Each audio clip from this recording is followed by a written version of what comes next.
Siapa-siapa yang dipelihara sifat kikir dirinya, yang terpelihara dari sifat kikir, itulah orang yang sukses. Itulah orang yang beruntung. Jadi ujar Sidin, kalau aku dipelihara dari sifat kikir, aku kada akan fakir, aku kada akan miskin, aku kada akan sengsara, aku kada akan terhina. Karena Allah sudah menyatakan orang yang terhindar dari sifat kikir, dialah yang sukses, beruntung dunia dan akhirat. Jadi sifat kikir ini bukan membuat kita kaya, ada jauh. Sifat kikir bukan membuat kita kaya, bukan menambah harta. Tapi justru sebaliknya, orang yang terhindar dari kikir itulah yang beruntung, yang hartanya bisa bertambah, yang hartanya bisa melimpah ruah, seperti Abdurrahman bin Auf tadi. Jadi jangan beranggapan bahwa aku kikir ini nyaman hartaku tambah banyak. Itu anggapan yang bertentangan dengan Al-Quran.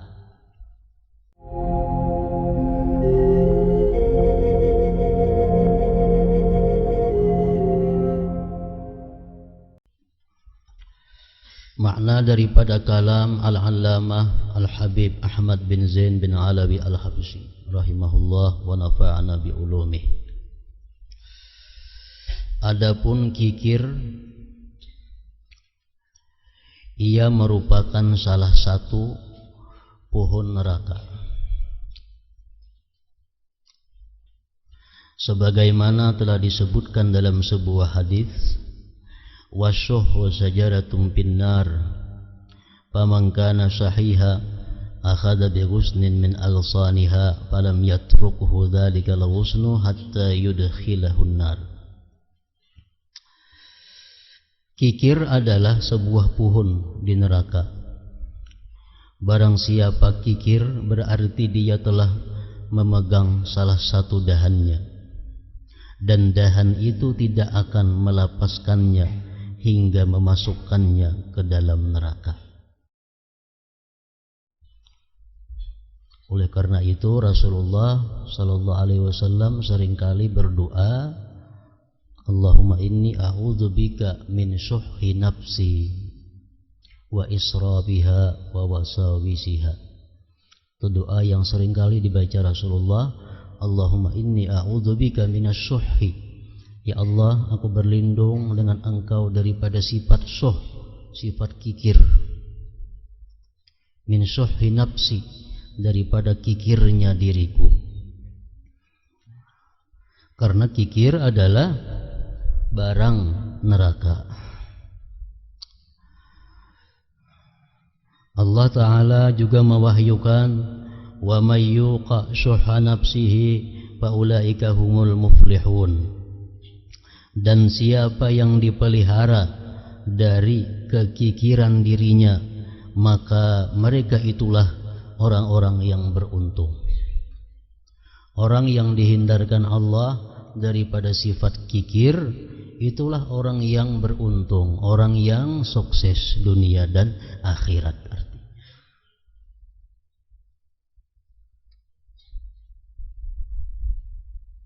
Ayat di atas menjelaskan bahwa seseorang yang kikir tidak akan pernah beruntung selama-lamanya.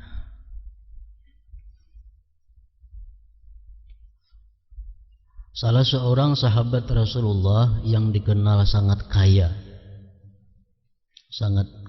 dan dermawan, Abdurrahman bin Auf. Ini salah seorang sahabat yang 10 dijamin Rasulullah masuk surga, Abdurrahman bin Auf. Beliau ini adalah orang Mekah. Kemudian setelah Rasulullah hijrah ke Madinah, 4 juga hijrah Abdurrahman bin Auf ini. Abdurrahman bin Auf ini asalnya bukan seorang yang kaya, tetapi orang yang sangat miskin. Orang yang kada mempunyai apa-apa. Hijrah ke Madinah. Di Madinah pun awal mulanya Abdurrahman bin Auf ini adalah hanya 4 orang karena kada berisi modal. Akhirnya Allah Subhanahu wa taala memberikan kekayaan yang melimpah ruah kepada Abdurrahman bin Auf ini dalam waktu kada lebih daripada sekitar 10 tahunan. Harta Abdurrahman bin Auf itu sudah kada muat kota Madinah menampungnya. Jadi Abdurrahman bin Auf ini berisi unta, amun dikumpulkan di Madinah kada muat Madinah itu. Madinah itu ganal pada berapa ini kira-kira. Jadi amun diandaki unta Abdurrahman bin Auf kada muat menampungnya.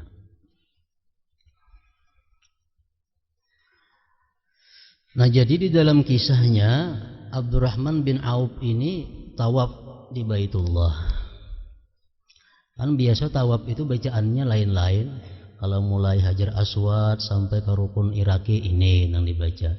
Rukun Iraki sampai Rukun Syami ini yang dibaca. Sampai ke Rukun Yamani ini yang dibaca. Sampai ke Hajar Aswad ini yang dibaca. Di Multazam ini yang dibaca. Ada Abdurrahman bin Auf ini sakulilingan tawaf itu nang dibaca sidin cuma doa Allahumma kini suha nafsi. Allahumma kini suha nafsi. Jadi dimanapun sidin tawaf, di bintang Hajar Aswad kah, di bintang Hajar Ismail kah, di bintang Rukun Iraki, Rukun Syami, Rukun Yamani, bintang Multazam, bacaan sidin kada berubah. Allahumma kini suha nafsi. Artinya apa? Allahumma kini, ya Allah peliharakan aku suha nafsi daripada sifat kikir diriku. Jadi amalan ini bukan sidin amalakan mulai sugih aja ada, mulai dahulu sidin amalakan itu sudah. Sampai sidin kaya tetap amalan itu dibaca. Memperbanyak doa Allahumma kini suha nafsi. Nah, ya Allah peliharakanlah aku dari sifat kikir diriku. Nah, jadi ditanya oleh laki-laki itu, wahai Abdurrahman bin Auf, kenapa sebabnya engkau selalu membaca doa itu? Dalam tawaf, dimanapun, membaca doa Allahumma kini suha nafsi. Ujar Abdurrahman bin Auf, aku membaca doa itu karena Allah menyatakan di Quran, wa may yuqa shuhha nafsihi fa ulaika humul muflihun. Siapa-siapa yang dipelihara sifat kikir dirinya, yang terpelihara dari sifat kikir, itulah orang yang sukses. Itulah orang yang beruntung. Jadi ujar sidin, kalau aku dipelihara dari sifat kikir, aku kada akan fakir, aku kada akan miskin, aku kada akan sengsara, aku kada akan terhina, karena Allah sudah menyatakan orang yang terhindar dari sifat kikir dialah yang sukses, beruntung dunia dan akhirat. Nah, jadi sifat kikir ini bukan membuat kita kaya, kada, jauh. Sifat kikir bukan membuat kita kaya, bukan menambah harta, tapi justru sebaliknya, orang yang terhindar dari kikir itulah yang beruntung, yang hartanya bisa bertambah, yang hartanya bisa melimpah ruah, seperti Abdurrahman bin Auf tadi. Jadi jangan beranggapan bahwa aku kikir ini nyaman hartaku tambah banyak. Itu anggapan yang bertentangan dengan Al-Quran. Anggapan yang salah.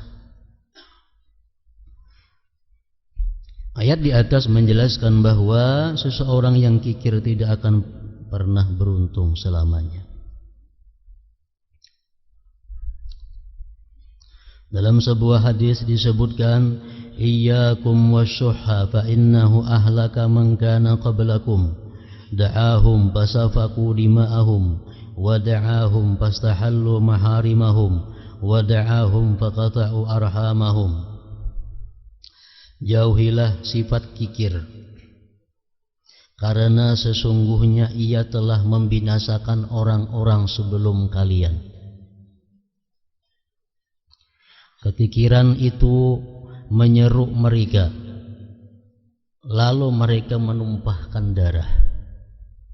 Karena sifat kikir, mereka berkelahi, mereka perang saudara, mereka berbunuh-bunuhan karena kikir yang mengajak mereka.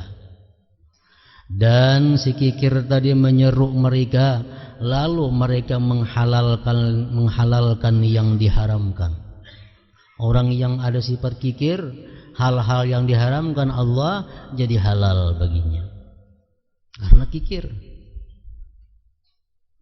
Dan menyeru mereka, lalu mereka memutuskan hubungan dengan keluarga mereka. Keluarga ada yang sengsara, ada dibantu karena kikir. Keluarga ada yang kesusahan, dibiarkan karena kikir. Itulah kejadian yang menimpa orang-orang ini. Hadis riwayat Hakim. Rasulullah sallallahu alaihi wasallam bersabda, "Syarru ma fir rajul syuhhun hali' wa jubnun khali'." Sesuatu yang paling buruk yang terdapat pada diri seseorang adalah kekikiran yang tamak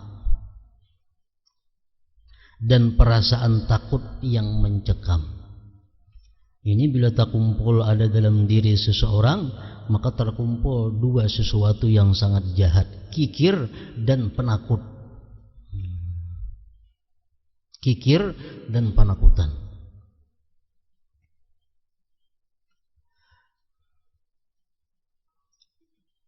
Artinya apa?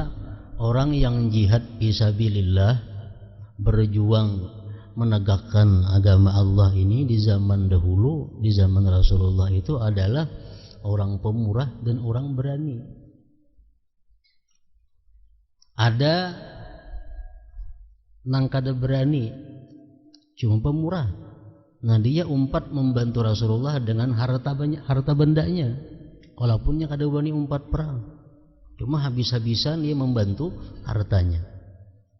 Ada orang nang pemalar, cuma inya berani, sehingga setiap perang pasti dia ikuti. Nah ini ada juga baiknya. Kalau sudah kedua-duanya, mana kada membantu, kada mau pula umpat berperang. Nah ini nang sejahat-jahat nang ada pada dalam diri seseorang. La yajtami syarru ma fir rajul syuhun hali'un wa jubnun khali'.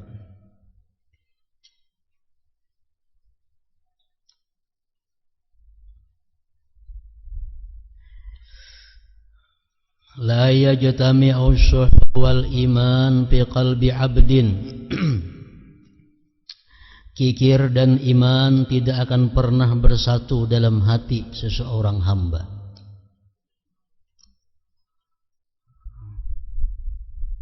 Jadi artinya kalau orang itu kikir, berarti dia imannya di bawah. Kalau orang itu imannya di atas, kikirnya di bawah. Sejajar antara iman lawan kikir dalam hati kada mau. Kalau orang itu imannya kuat, pemurah. Orang imannya lemah, kikir. Nah, jadi kikir dan iman itu kada mau berkumpul di dalam hati seorang hamba. Hadis riwayat Nasa'i. Wa ayyu zulmin a'zamu 'indallah minasy-syuhhi. Kezaliman apakah di sisi Allah yang lebih besar dari kikir? Artinya orang yang kikir ini adalah orang yang sangat zalim di sisi Allah Subhanahu wa ta'ala. Kenapa sebabnya sedemikian berat orang yang kikir ini? Pertama, orang yang kikir ini adalah dia menganggap bahwa harta itu miliknya. Harta itu adalah miliknya. Ini sudah zalim. Artinya apa? Salah menempatkan sesuatu. Makanya orang yang kikir tadi kada tergabung iman dan kikir dalam hati. Macam-macam orang kikir tadi masuk neraka. Kenapa? Karena orang yang kikir itu satu, dia menganggap harta itu adalah miliknya. Yang kedua, dia merasa bahwa mengumpul harta itu, mencari harta itu dengan kekuatan yang ada pada dirinya. Inya merasa dapat hartanya karena kepintarannya, karena kecerdikannya, karena kekuatannya, karena keberhasilannya. Kada ingat bahwa inya bisa demikian itu adalah pertolongan Allah Subhanahu wa taala. Nah, ini nang maulah beratnya orang kikir ini.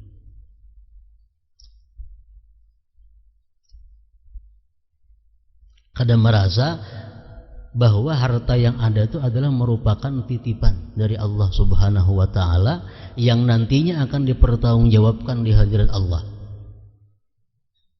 Kalau harta ini milik kita, kita kada akan dihisap lagi mati. Kita kada akan dimintai pertanggungjawaban.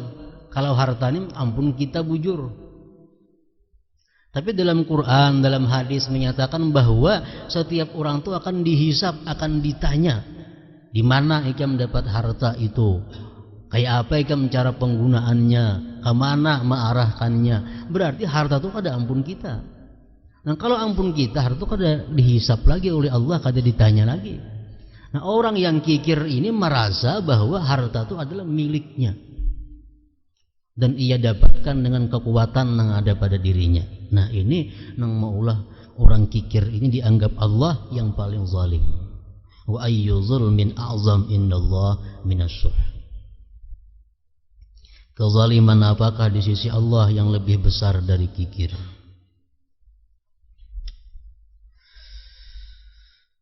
La yadkhulul jannata syahihun wala bakhilun.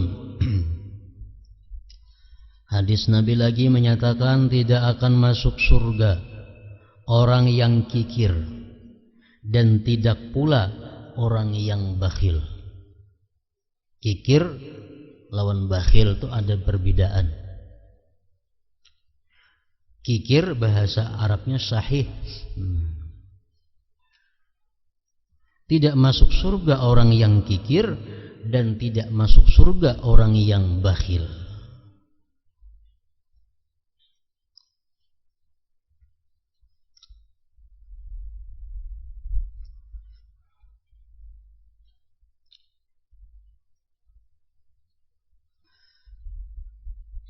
Abdullah bin Amr berkata, kikir asyuh lebih buruk daripada bakhil, lebih hina daripada bakhil.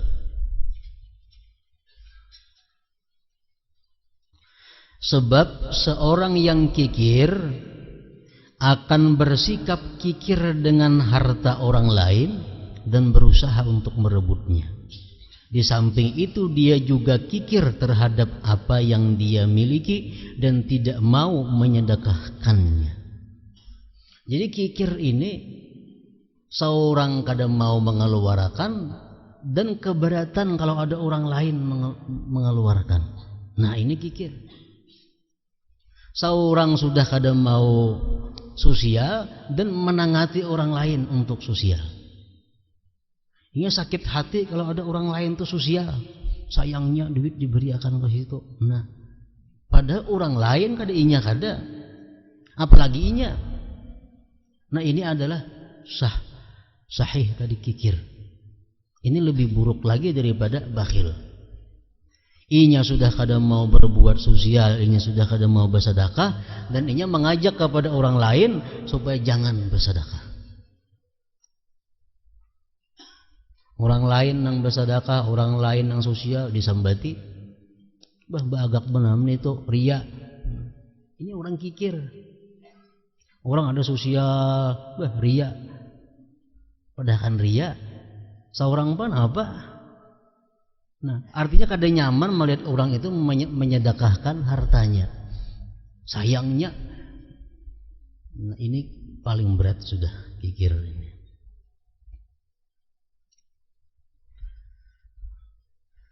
Sedangkan orang yang bakhil, dia hanya kikir terhadap hartanya sendiri. Nah, bakhil ini pun seorang hanya pemalar, orang sosialnya suka aja. Ya orang nyumbang, malahan aku kada ajarnya. Ini orang bakhil. Orang lain boleh aja menyumbang, asalnya jangan. Ini adalah bakhil. Terbaik sedikit pada kikir tadi. Cuma sama kedua-duanya jar Nabi la yadkhulul jannah, ada masuk surga.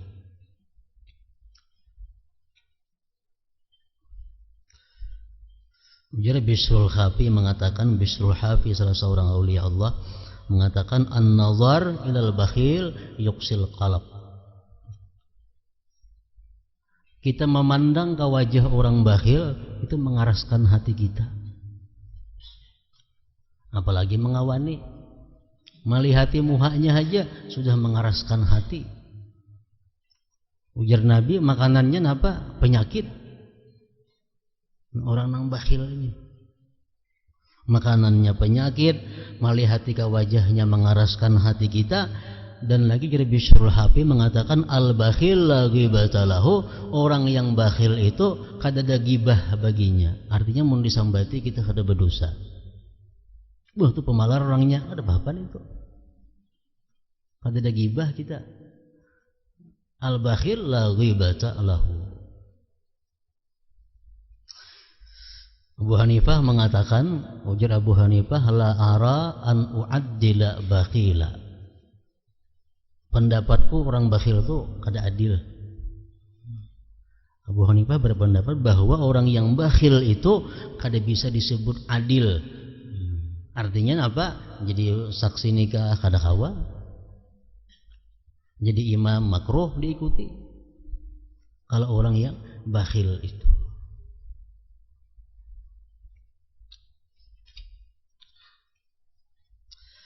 Dalam satu hadis Rasulullah sallallahu alaihi wasallam mengatakan, yang artinya, ujar Nabi kita, Allah Subhanahu wa taala marah kepada 3 sesuatu. Allah murka kepada 3 sesuatu. Dan Allah lebih murka lagi apabila 3 sesuatu itu dilakukan, dikerjakan oleh orang yang 3. Yang pertama, Allah marah benci kepada kefasikan.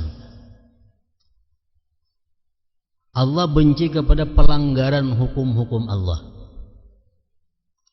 Dan Allah sangat marah, lebih marah lagi apabila yang melanggar hukum Allah ini orang yang sudah berusia 40 tahun ke atas. Allah marah dengan minum arak. Allah marah dengan perjudian, perzinahan, ghibah dan lainnya. Tapi Allah lebih marah lagi kalau dilakukan oleh orang yang sudah di atas 40 tahun umurnya. Karena orang di atas 40 tahun itu artinya sudah taparak habis daripada yang ada. Orang yang sudah umur 40 ke atas itu lebih banyak yang dilalui sudah daripada yang tersisa. Yang kedua, Allah marah akan kesombongan. Allah marah kalau hamba-hambanya ini sombong. Tapi Allah sangat marah, bersangatan marah kalau yang sombong ini adalah orang yang fakir. Mana fakir, mana sombong. Allah sangat marah kalau yang fakir ini pulang sombong.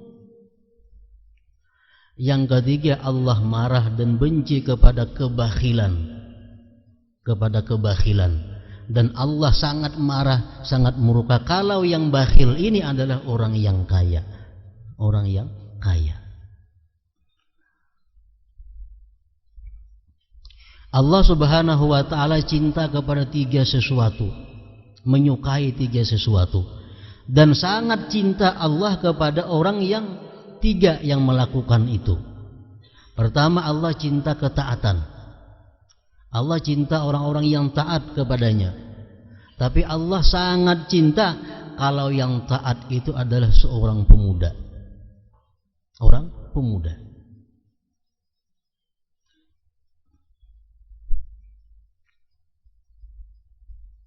Pemuda itu artinya di bawah 40 tahun.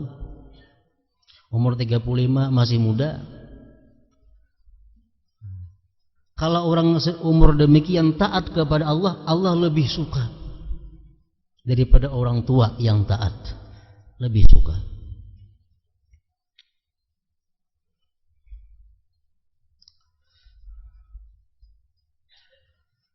Yang kedua, Allah Subhanahu wa taala mencintai tawadhu.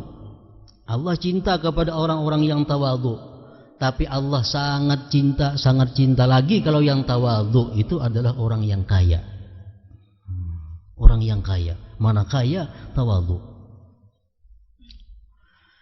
Yang ketiga, Allah cinta kepada pemurah. Pemurah sangat cinta Allah Ta'ala. Dan lebih cinta lagi Allah kalau yang pemurah itu adalah orang yang fakir miskin. Ini fakir, pemurah. Pemurah itu yang diartikan nilainya. Kalau orang bisi duit 10.000 rupiah, inya wani bersedekah 5.000 itu sosial tinggi, sudah orang itu pemurah.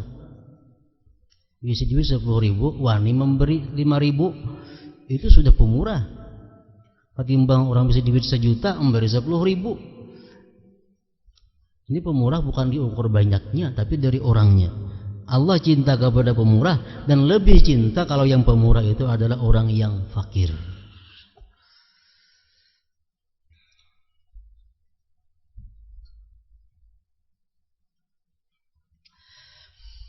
Bakhil adalah perasaan berat hati untuk menafkahkan yang wajib dengan syarat atau sebab kehormatan. Ini pengertian bakhil ini kadang-kadang mengambang. Kayak apa pengertian bakhil itu?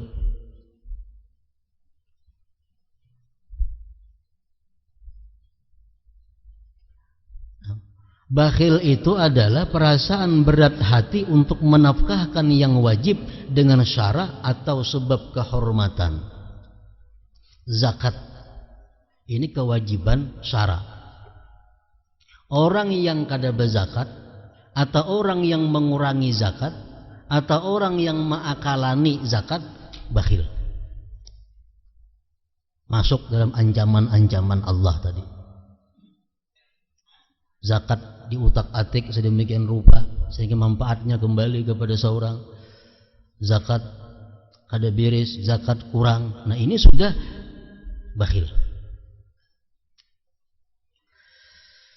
Atau sebab kehormatan. Sebab kehormatan. Umpamanya di kampung kita ini orang masing-masing beradaan 10.000 rupiah. Orang 10.000 beradaan. Ada inyan ini kada 5.000 aja beri. Padahal kekayaannya kurang lebih aja, usahanya kurang lebih aja, 5.000 aja beri. Nah, ini ngarannya apa? Kehormatan. Ini bakhil. Masuk juga dalam ancaman Allah tadi. Menafkahkan yang wajib dengan syarat atau sebab kehormatan.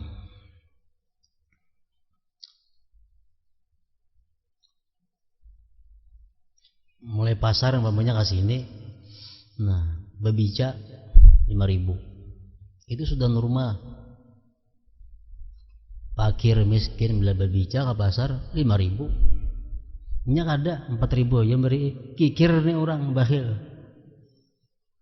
Kenapa? Melanggar kehormatan. Melanggar kehormatan.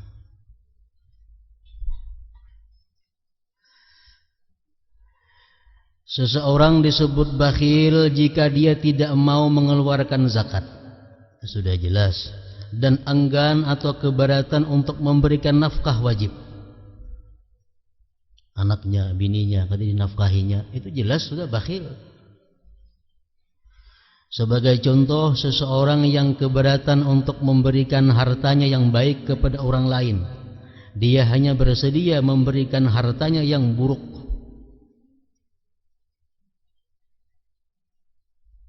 Ini sudah termasuk orang bakhil. Ini mau aja memberi, cuma yang paling buruk diberiakannya. Ini sudah termasuk golongan bakhil. Ibarat duit itu dipilih, nah, nama benar rabit siapa enggak? Nah, untuk duitnya nang rabit ini. Nah, seorang ada ketujuh lagi melihat sudah. Itu masuk bakhil. Seseorang yang keberatan untuk memberikan hartanya yang baik kepada orang lain, dia hanya bersedia memberikan hartanya yang buruk. Dan contohnya adalah seseorang yang meneliti hartanya dan kemudian menyedekahkan yang terburuk darinya. Baju yang sudah hilambuan hanya diberiakan, sudah rantasan hanya diberiakan. Dipilihi lemari mana pina rantas pina kubas hanya diberiakan. Nah ini bakhil.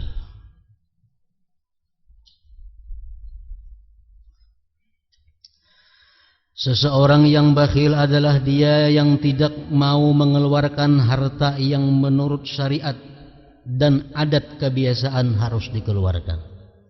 Jadi menurut syariat dan adat. Jadi bakhil ini dua ukurannya, syariat dan adat.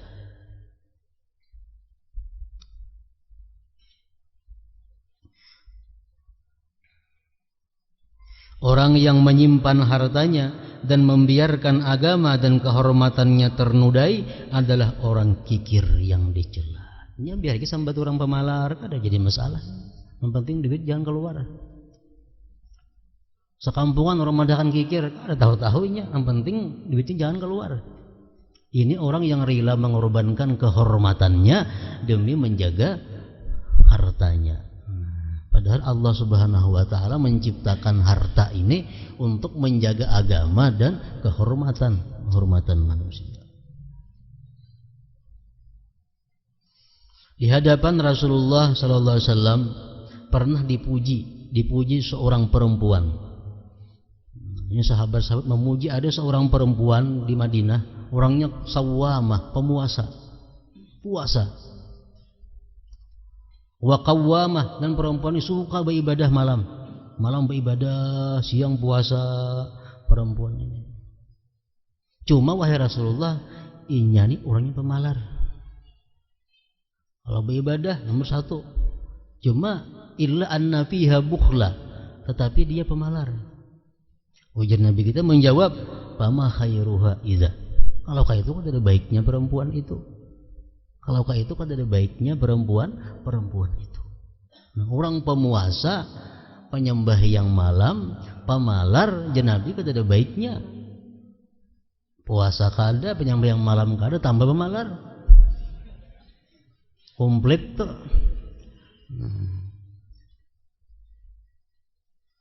Jadi perempuan itu jadi Nabi kan ada baiknya, walaupun dia sawamah, walaupun dia qawwamah.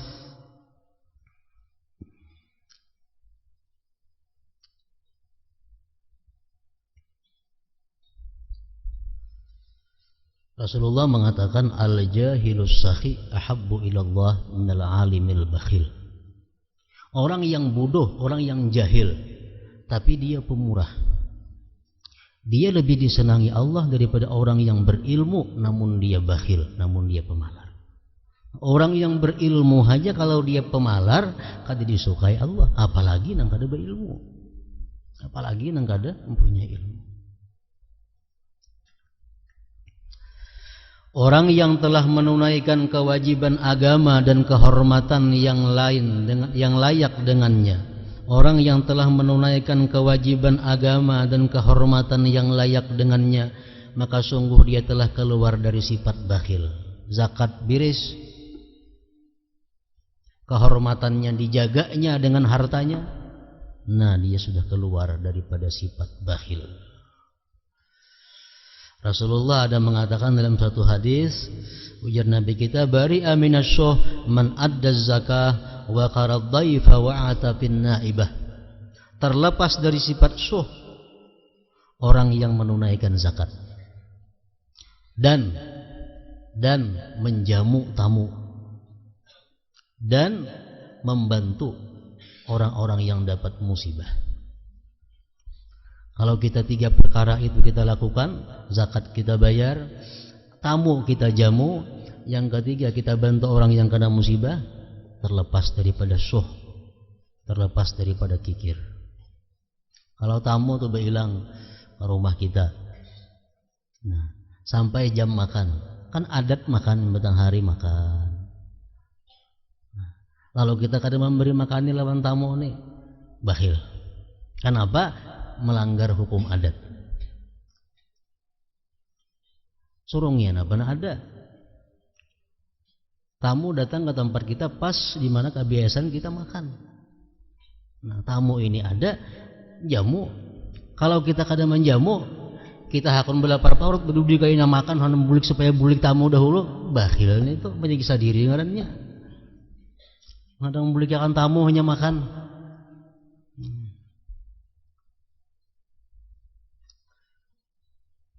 Orang yang telah menunaikan kewajiban agama dan kehormatan yang layak dengannya, maka sungguh dia telah keluar dari sifat bakhil. Imam Ghazali mengatakan, kenapa kita bakhil? Sebabnya, bakhil salah satu sifat muhlikat yang membinasakan diri kita, mencelakakan kita, wajib diobati. Wajib diobati. Nah, kita kada bisa mengobati kikir bakhil ini kalau kita kada tahu sebabnya. Kenapa sebabnya kita ini kikir dengan harta kita? Kenapa sebabnya kita bakhil dengan harta kita ini? Ada 3 sebab. Nang maulah kita sedemikian nih. Pertama, hubbul mal. Kita cinta harta. Kita cinta harta. Orang cinta harta ini ada 2 macam pula. Dia cinta harta karena kasratus syahwat. Dia banyak nang dikapingini. Macam-macam dikapingini. Sehingga ada duit kada kau disisihkan ke lain karena kebanyakan nang dikehendaki. Hendak beisi ini, beisi itu, beisi macam-macam dikehendaki. Sehingga ada duit tak kasih itu kada kawa untuk menyisihkan kepada sedekah dan lainnya. Nah, ini pertama, cinta harta untuk meluluskan nang dikapingininya. Kita kapingin nukar baju 100.000 rupiah. Kapingin ada 100.000 duit pas sagan nukar baju tadi. Datang orang minta-minta lawan kita. Maulah kita beri duit pas 100 ribuannya, mau diberiakan ke sini nukar baju kalau cukup lagi. Kadang mau kita beri, kenapa? Karena kita kapingin lawan baju itu sudah ditukar. Nah, banyak yang dikapingini, macam-macam dikapingini. Ini penyebab salah satu kita bakhil. Yang kedua, penyebab kita bakhil ini adalah cinta harta, cinta kepada ainul mal. Cinta kepada ain harta. Dia cinta kepada duit itu, cinta kepada duitnya itu dia cintai. Makan nang nyaman kada wani, sayang keluar duit. Nukar baju nang baik kada wani, sayang duitku berkurang.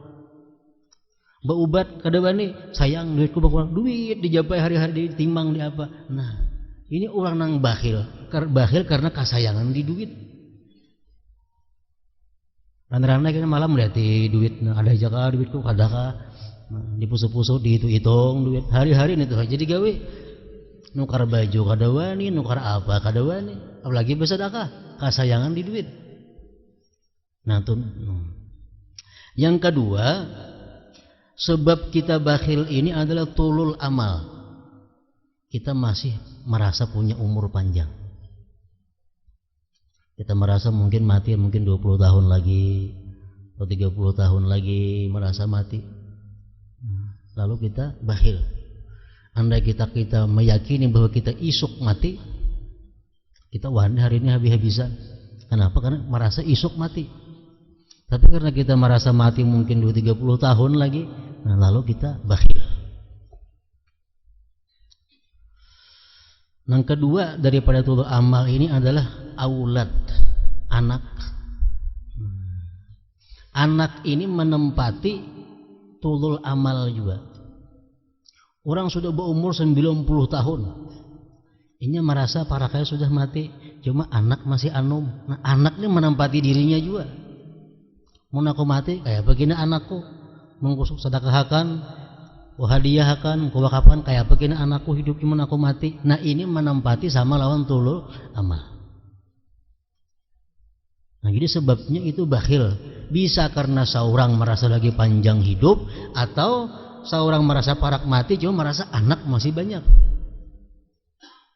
Nah, ketiga, sebabnya kita bakhil adalah ini yang utama, dha'ful iman, lemah iman. Iman kada kuat. Kepercayaan kepada Allah kurang. Nah, penyebab bakhil salah satu antara itu. Kalau kita hendak mengobati bakhil diri kita ini, cari penyebabnya, namanya 4. Kalau kita bakhil karena kita ini cinta harta, karena harta ini menyampaikan kepada yang macam-macam ku kaping ini obatnya ujar Imam Ghazali adalah qanaah. Qanaah itu cukup dengan yang sudah ada.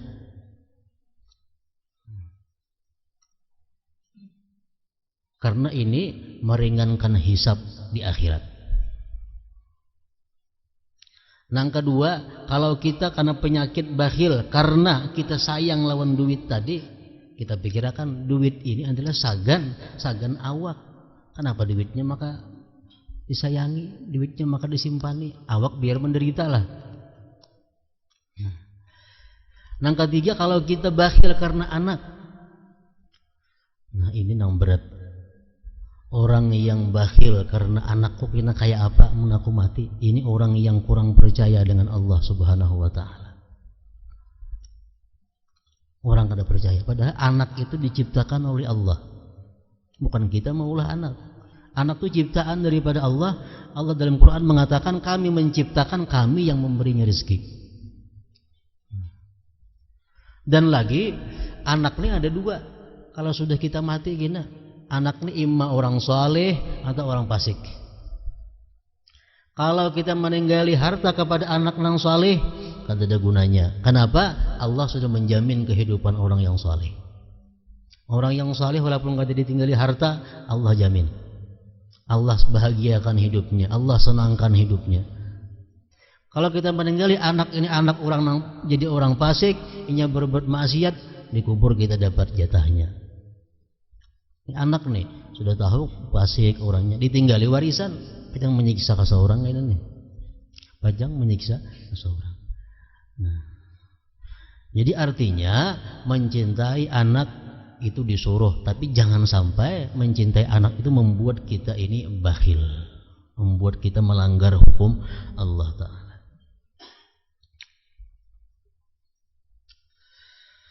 Tingkatan manusia dalam kedermawanan berbeda-beda. Di antara mereka ada yang memberikan hartanya tidak dengan senang hati, maka tidaklah dia seorang yang dermawan, tapi dia sudah terhindar daripada bakhil. Orang yang memberikan harta tapi kada senang hati, terhindar daripada bakhil. Orang ini sosial, nah sosialnya, cuma inya ria, inya ini kada bakhil, ria aja dosanya. Inya menghambur duit dengan ada tujuan supaya dipuji orang, supaya disanjung orang. Inya selamat daripada bakhil, urusannya ria aja lagi semacam.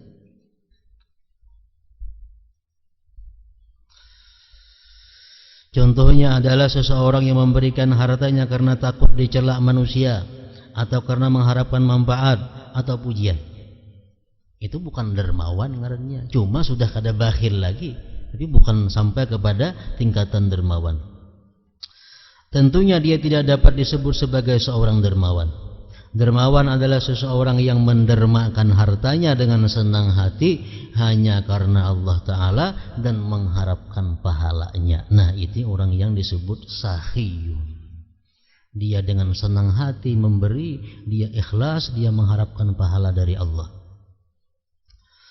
Adapun pada hakikatnya yang dermawan itu adalah Allah yang Maha Pemurah. Sebenarnya yang Maha Dermawan itu adalah Allah Subhanahu wa Ta'ala. Manusia yang dermawan berarti berakhlak dengan akhlaknya Allah Subhanahu wa Ta'ala. Diriwayatkan bahwa seorang perempuan ahli ibadah bertanya kepada Hayyan bin Hilal yang lagi duduk bersama teman-temannya, apakah arti kedermawanan menurutmu? Mendermakan harta dan mengutamakan orang lain, itulah kedermawanan, jawab Hayyan bin Hilal. Ini adalah kedermawanan dunia. Yang saya tanyakan adalah kedermawanan akhirat, ucapnya si perempuan tadi. Kita beribadah kepada Allah dengan senang hati, itu ngarannya dermawan akhirat. Jawab Hayyan bin Hilal. Apakah kalian mengharapkan balasan atas ibadah kalian itu? Tanya perempuan itu kembali. Benar, jawab Hayyan dan teman-temannya. Mengapa mengharap balasan Allah? Sebab Allah telah berjanji untuk membalas satu kebaikan dengan 10 kebaikan yang sama. Jawab Hayyan bin Hilal. Kalau demikian bagaimana kalian dapat disebut dermawan? Kalau masih mengharap balasan Allah, buat apa disebut dermawan? Dermawan itu orang yang kadang mengharapkan balasan dari siapa juga pun. Kedermawanan menurutku adalah jika kalian menyembah Allah dengan penuh kenikmatan, merasakan kelezatan ibadah, merasa senang dan tidak mengharapkan balasan, sampai Allah sendiri yang memperlakukan kalian sesuai kehendaknya. Tidak malukah kalian mengharapkan balasan atas apa yang kalian kerjakan? Sikap seperti ini untuk urusan dunia saja buruk, apalagi untuk urusan akhirat, ucap perempuan tersebut. Jadi manusia dermawan dunia, orang yang memberikan sesuatu dengan senang hati tanpa mengharap balasan apapun, hanya diserahkan kepada Allah. Seorang perempuan ahli ibadah lainnya berkata, kedermawanan menurutku adalah kerelaan untuk mengorbankan jiwa. Imam Al-Muhasibi berkata, kedermawanan di dunia ini adalah jika engkau korbankan dirimu untuk Allah Ta'ala dengan senang hati tanpa paksaan dan tidak pula mengharapkan balasan. Jika engkau masih mengharapkan balasan pahala tetapi pasrah kepada pilihan Allah untukmu, maka engkau juga disebut seorang yang dermawan. Rasulullah SAW bersabda, inna hadzal din irtadaituhu li nafsi wa la yuslihahu illa as-sakha wa husnul khuluq fa akrimuhu bihi ma mastata'tum. Sesungguhnya agama ini kuridai untuk diriku. Tidak ada yang mampu untuk menjadikannya agama itu baik kecuali kedermawanan dan keindahan budi pekerti. Oleh karena itu dengan semampu kalian muliakanlah agama ini dengan keduanya. Hadis riwayat Daraqutni. Ma jabalallahu waliyan illa 'ala as-sakha wa husnil khuluq. Allah tidak mentabiatkan seorang wali kecuali atas sifat dermawan dan akhlak yang baik. Bersedekah, berwakaf, berhadiah, berapa? Mana baiknya terang-terangan dan tersembunyi? Nang tersembunyi itu lebih baik, nang terang-terangan baik. Kecuali bagi orang yang ulama, kecuali orang ulama, orang panutan, ini bagi mereka lebih afdal terang-terangan. Kenapa? Satu, supaya dituruti. Nang kedua, supaya ulama jangan dicap orang bakhil.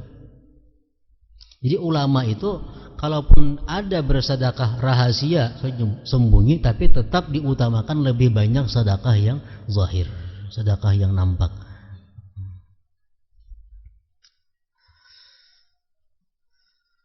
Allah tidak mentabiatkan seorang wali kecuali atas sifat dermawan dan akhlak yang baik. Hadis riwayat Daraqutni. Tajafau an dzambis sakhi fa innallaha akhidun biyadihi kullama athara aqalah. Jauhilah dosa seorang dermawan, karena sesungguhnya Allah memegang dengan tangannya. Setiap kali dia tergelincir, Allah memaafkannya. Artinya kalau orang dermawan, orang yang dikenal pemurah, mereka ada berbuat dosa, jangan tapi hendak disambati, jangan tapi hendak dibahas-bahas. Kenapa? Karena orang dermawan ini bila mereka berbuat dosa, Allah cepat menariknya, Allah cepat membawanya kepada jalan yang benar. Karena kita menyambati dosanya, ingin sudah tobat, gak benar dosanya. Menyambati dosa orang yang sudah tobat itu berat. Jadi kalau orang dermawan itu berbuat dosa, hati-hati, jangan hendak disambati. Karena Allah memegang tangan orang yang dermawan ini, bila mana tergelincir dia akan menariknya. Nabi Zakaria pernah bertanya kepada iblis. Jadi Nabi Zakaria, siapa manusia yang paling kau sukai hai iblis, dan siapa yang paling kau benci? Ujar iblis, yang paling kusukai manusia itu adalah al-mu'min bakhil. Orang mukmin tapi bakhil, itu kawanku. Paling kusukai, ujar iblis. Kenapa? Bujurnya beriman, bujurnya ahli ibadah, cuma bakhil. Kan bakhil ini bisa berdusta, karena asal hartanya selamat, bisa mengangkat pun orang, bisa mengurangi timbangan, mengurangi takaran, bisa menyembunyikan aib barang jualan. Karena bakhilnya. Jadi walaupun dia ahli ibadah, tapi dia bakhil, itu paling kusukai. Yang paling kau benci siapa hai iblis? Ujar Nabi Zakaria. Iblis menjawab, yang paling aku benci adalah orang fasik namun pemurah. Dia fasik, minum arak, berzina, judi, tapi penyedekah orangnya, itu kusukai. Kenapa? Karena orang yang pemurah ini jadi iblis, setiap kali dia keliru, dia akan ditarik oleh Allah Subhanahu wa taala kepada jalan yang lurus.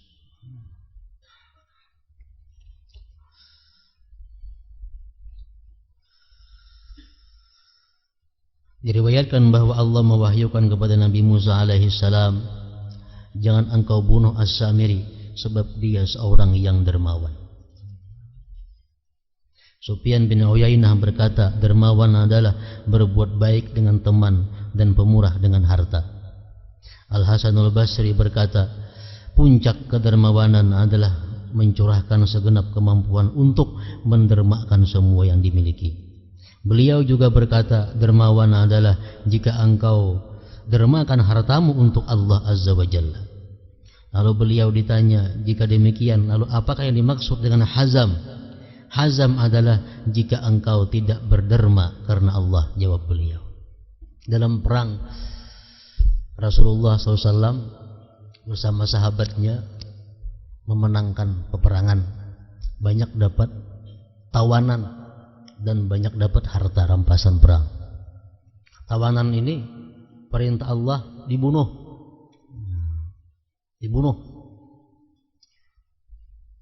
Kecuali Saikong yang dibunuh. Jadi Sayyidina Ali, wahai Rasulullah, perangnya perang yang sama, agamanya agama yang sama, hukum sama, kenapa yang lain dibunuh? Ini gak ada. Ujar Nabi, Allah mewahyukan tadi kepadaku bahwa ini orang adalah sakhiyun, dia pemurah, jangan dibunuh. Ini belum sampai ke akhirat, dalam dunia sudah dimuliakan oleh Allah Subhanahu wa taala. Hazam adalah jika engkau tidak berderma karena Allah. Jawab beliau, lalu apakah yang dimaksud dengan israf, berlebih-lebihan? Mendermakan harta untuk mencapai kedudukan, mengorbankan harta untuk mencapai satu kedudukan, satu kepangkatan. Itu kada dermawan ngarannya.